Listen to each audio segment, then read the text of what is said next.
Halo semuanya, saya Ulfa dalam rangkaian video untuk penanganan isu-isu dalam Decision Tree Learning. Untuk video kali ini, kita akan mempelajari alternatif cara memilih atribut terbaik untuk diletakkan dalam simpul pohon keputusan. Dari video-video sebelumnya, kita tahu bahwa terdapat beberapa isu dalam Decision Tree Learning. Yang sudah kita bahas adalah overfitting, atribut dengan nilai kontinu, dan juga bagaimana menangani training examples ketika terdapat atribut yang nilainya hilang. Nah, sekarang kita akan membahas mengenai pengukuran alternatif dalam menentukan atribut mana yang terbaik yang bisa kita letakkan dalam simpul pohon keputusan. Sebetulnya kenapa kita memerlukan alternatif pengukuran dari pengukuran gain yang sudah kita pelajari pada algoritma ID3 sebelumnya? Ya, mari kita lihat ilustrasi sebagai berikut. Seandainya kita memiliki atribut tanggal, maka kemungkinan nilai untuk atribut tersebut pasti sangat banyak. Ya, yaitu banyaknya hari. Misalnya kita punya dataset yang mencatat apakah suatu hari kita bermaintenance atau tidak. Maka dengan data yang berbeda-beda, setiap kemungkinan nilai pasti dia akan memiliki satu nilai kelas saja. Ya, hari ini saya bermain tenis, besok saya tidak, kemarin saya tidak. Ya, jadi untuk setiap kemungkinan nilai dia hanya memiliki satu kelas saja. Sehingga kita tahu entropi untuk setiap kemungkinan nilainya pasti tidak akan besar, 0. Yang mengakibatkan ketika kita menghitung gain untuk atribut tersebut, maka entropi data dikurangi dengan nilai yang sangat kecil atau 0, maka pasti nilai gainnya akan sangat besar. Oleh karena itu dia pasti akan terpilih. Padahal kita tahu atribut date, tanggal ini sebetulnya dia tidak bisa mengklasifikasikan training examples dengan baik. Tapi persoalannya karena entropinya dia kecil, sehingga pengurang dari entropi keseluruhan datanya tidak terlalu signifikan. Nah, oleh karena itu, algoritma C4.5 itu berusaha memberikan perbaikan dari algoritma ID3 dengan menggunakan gain ratio dan tidak hanya gain saja dalam menentukan atribut terbaik yang sebaiknya dipilih. Hal ini untuk mengatasi kasus seperti tadi, atribut yang memiliki banyak kemungkinan nilai, maka kemungkinan terpilih sebagai atribut terbaiknya semakin besar. Dengan formula gain rasionya itu adalah gain awal, ini cara menghitungnya sama seperti sebelumnya, dibagi dengan split information. Nah, split information sendiri itu untuk suatu atribut itu adalah minus dari penjumlahan proporsi. Proporsi banyaknya data dengan nilai kemungkinan tertentu dikalikan log 2 dari proporsi data tersebut. Nah, lihat formulanya seperti formula entropi saja. Gitu ya. Karena kalau misalnya kemungkinan nilainya banyak atau nilai I-nya banyak, ya, maka split information-nya akan memiliki nilai yang cukup besar. Ketika split information-nya memiliki nilai yang cukup besar, maka gain ratio-nya akan semakin kecil karena pembaginya nilainya besar. Ya, karena gain rasionya kecil, maka kemungkinan dia untuk terpilih juga akan semakin kecil.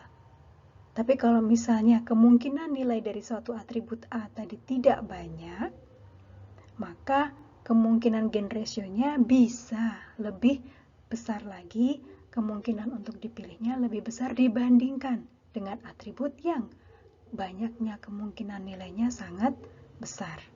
Ya, jadi di sini SI itu adalah banyaknya data yang dari atribut A dengan nilai tertentu.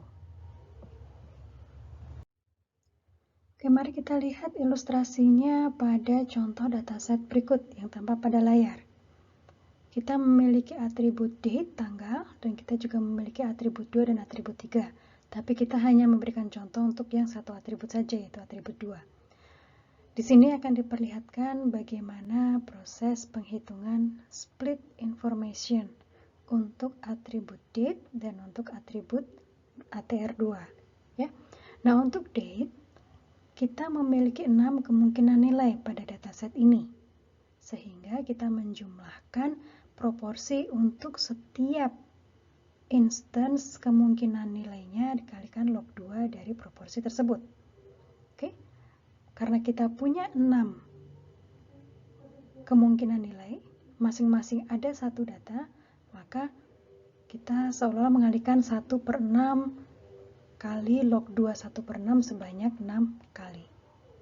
Ya, itu cara menghitung split information untuk atribut date. Nah, split information nanti akan digunakan sebagai pembagi untuk menghitung gain ratio. Yang dibagi adalah nilai gain dari date-nya. Sedangkan untuk split information atribut 2, maka kemungkinan nilainya ada 2, yaitu V1 dan V2. Kemungkinan nilai V1 itu ada 4. Maka proporsinya 4/6, kalikan log 2 4/6. Sedangkan kemungkinan nilai untuk V2 itu hanya ada 2. Dari 6 data yang ada, berarti proporsinya 2/6, kalikan log 2 2/6. Nah, begini cara menghitung split information. Dan lagi-lagi, split information atribut 2 ini nanti akan menjadi pembagi dari gain atribut 2 untuk menghasilkan gain ratio dari atribut 2. Nah, tapi kemudian bagaimana jika misalnya saya punya sebuah atribut yang punya misalnya 2 kemungkinan nilai, tapi satu kemungkinan nilai itu munculnya sangat banyak. Hampir setiap instance saya nilainya adalah kemungkinan pertama. Jadi banyaknya instance yang memiliki nilai kemungkinan pertama itu banyaknya hampir sama dengan S. Jadi proporsi banyaknya SI per banyaknya S itu mendekati 1. Nah, jika demikian, maka split information yang dihasilkan nanti itu nilainya bisa sangat kecil atau malah mungkin 0. Kalau misalnya banyaknya SI sama dengan banyaknya S. Ya, hanya satu kemungkinan nilai saja untuk atribut tersebut. Maka kasusnya di split information-nya bisa 0. Hal ini akan mengakibatkan gain ratio-nya nilainya menjadi tidak terdefinisi ketika dibagi dengan 0 atau justru sangat besar karena dibagi dengan nilai yang sangat kecil, karena split information-nya sangat kecil. Nah, untuk menghindari hal ini, biasanya diterapkan suatu heuristik. Kita baru menerapkan gain ratio, misalnya hanya untuk atribut-atribut yang nilai gain-nya di atas rata-rata. Misalnya seperti itu. Karena sebetulnya, pada saat kita memilih atribut terbaik untuk diletakkan pada pohon, kita bisa pilih salah satu. Kita mau memperhitungkan gain atau memperhitungkan gain ratio. Gitu ya. Nah, mana yang lebih baik? Kita harus melihat lagi kasus per kasus. Mana yang kira-kira bisa memberikan hasil yang lebih baik dalam menghasilkan pohon keputusan yang sesederhana mungkin tapi memberikan akurasi yang baik. Ya. Jadi kita tidak menggunakan dua-duanya sebetulnya, tapi bisa dipilih salah satu, mau gain saja atau gain ratio saja untuk menentukan atribut terbaik yang diletakkan pada simpul pohon keputusan.